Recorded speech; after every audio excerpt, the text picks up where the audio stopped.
Salut tout le monde, j'espère que vous allez bien. Aujourd'hui on se retrouve pour une nouvelle vidéo qui n'est pas comme les interviews de d'habitude. Au lieu de vous faire découvrir une personne et son activité, je vais vous faire découvrir quelque chose. Et pour cette vidéo, on va parler des abysses maritimes. Si ce genre de vidéo vous plaît, n'hésitez pas à me le dire directement en commentaire. Comme ça me permet d'avoir un retour direct et savoir ce que je peux améliorer pour les prochaines vidéos comme celle-ci. On n'oublie pas de s'abonner à la chaîne si ce n'est pas déjà fait, et je vous souhaite une bonne vidéo.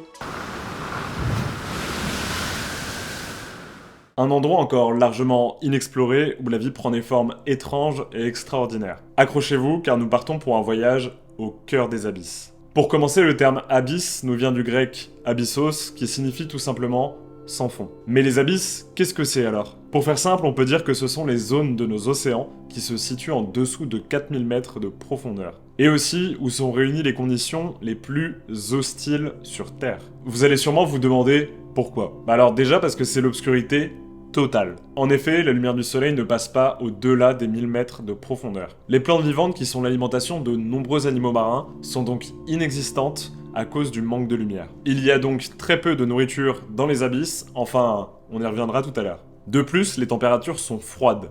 Très froides. Entre 0,5 degrés et 3 degrés. Et puis, petite cerise sur le gâteau, la pression des abysses est 200 à 1000 fois supérieure à la pression sur Terre. Pour imaginer un petit peu, dites-vous qu'une balle de football se transformerait en balle de golf en quelques secondes seulement. Ou alors, c'est comme si un objet d'une tonne vous compressait la poitrine.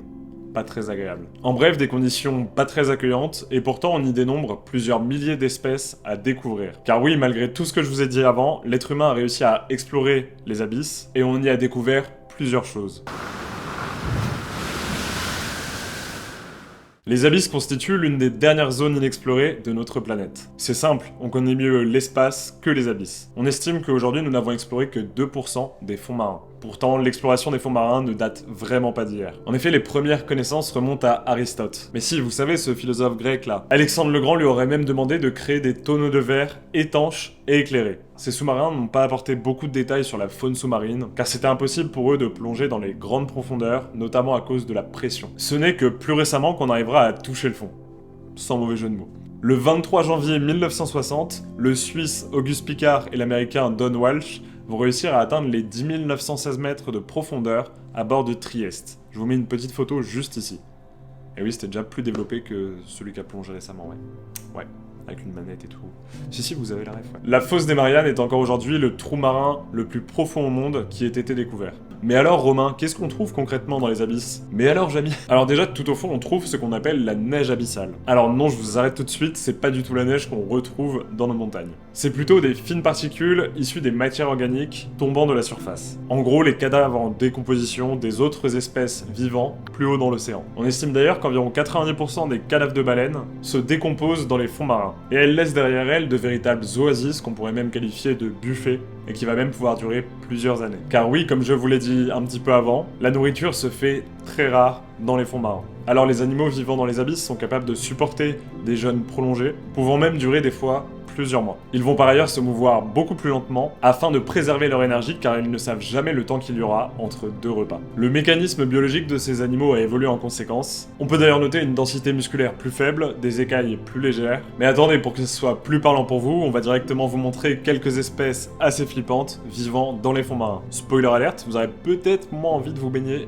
après les avoir vus. Vous passez si jamais vous avez peur de tout ça. Et on commence avec le premier, c'est le poisson ogre, qui est proportionnellement parlant, comparé à sa taille, est l'être vivant qui possède les plus grandes dents au monde. Et c'est à ce moment, normalement, que vous vous dites, mais attendez, mais il fait quelle taille? Alors, en réalité, il dépasse rarement les 18 cm, mais avec une tête et des dents pareilles, c'est déjà trop. Pour le deuxième, on va vous parler du poisson revenant. Il paraît tout mignon comme ça avec son petit air triste, mais en réalité, les deux petites taches à l'avant sont ses organes olfactifs. Ses yeux, ce sont tout simplement les deux petits trucs verts qu'on voit derrière son crâne transparent. On sait que ces globules peuvent bouger et que c'est un redoutable prédateur des fonds marins, mais nous n'en savons pas beaucoup plus car les scientifiques qui ont essayé d'en remonter ont vu leur crâne exploser à la surface. Cette espèce est très sensible à la variation de pression. On passe au troisième qui est le calamar colossal. On vous rappelle qu'un calamar classique fait entre 15 et 50 cm. Le colossal, et je ne parle pas des SNK, lui peut atteindre jusqu'à 15 mètres. C'est d'ailleurs de là que vient la légende du Kraken. Tout simplement parce que dans la mythologie grecque, on racontait que des calamars géants s'attaquaient à des navires, notamment les navires de pêcheurs. Mais rassurez-vous encore une fois, ces calamars n'ont que rarement été observés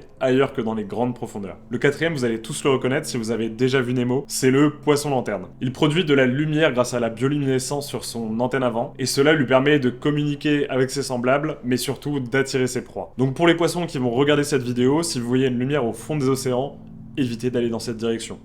Comme si les poissons allaient regarder cette vidéo.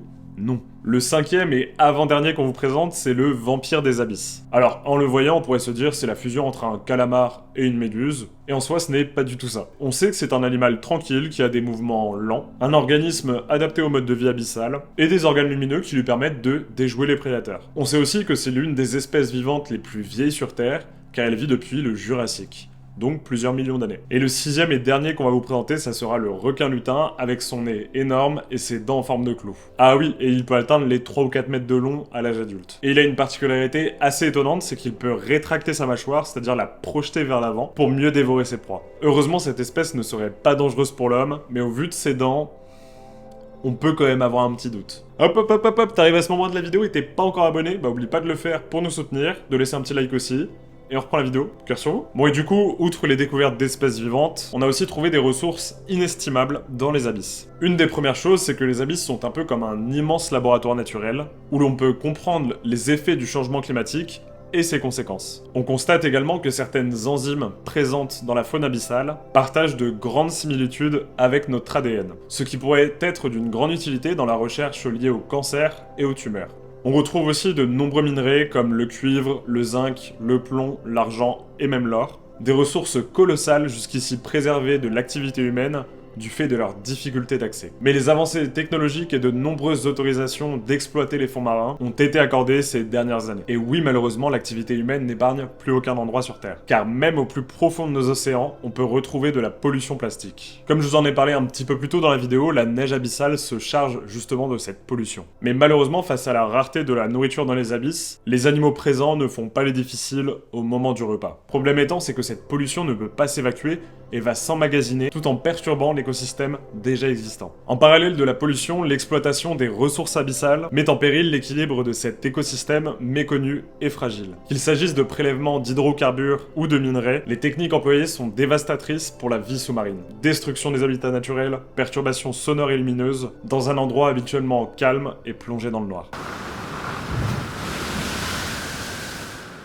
Les abysses demeurent l'une des dernières frontières inexplorées de notre planète. Leur exploration continue de révéler des merveilles scientifiques et de susciter notre curiosité en même temps que notre émerveillement. Nous avons encore énormément à découvrir des abysses, de son mode de fonctionnement mais aussi de ses espèces vivantes. Et il y a un équilibre à mettre en place très rapidement sous peine de détruire nos fonds marins. Un équilibre qui dépendra majoritairement de la reconnaissance des abysses comme l'un des écosystèmes les plus fondamentaux de notre planète. Merci à vous d'avoir pris le temps de m'écouter, j'espère que vous avez kiffé la vidéo. Je compte vraiment sur vous pour me faire un petit retour directement en commentaire. Laissez un petit like, s'abonner. On se revoit à la prochaine vidéo, interview ou découverte, je ne sais pas encore. D'ici là, prenez soin de vous. Allez, ciao!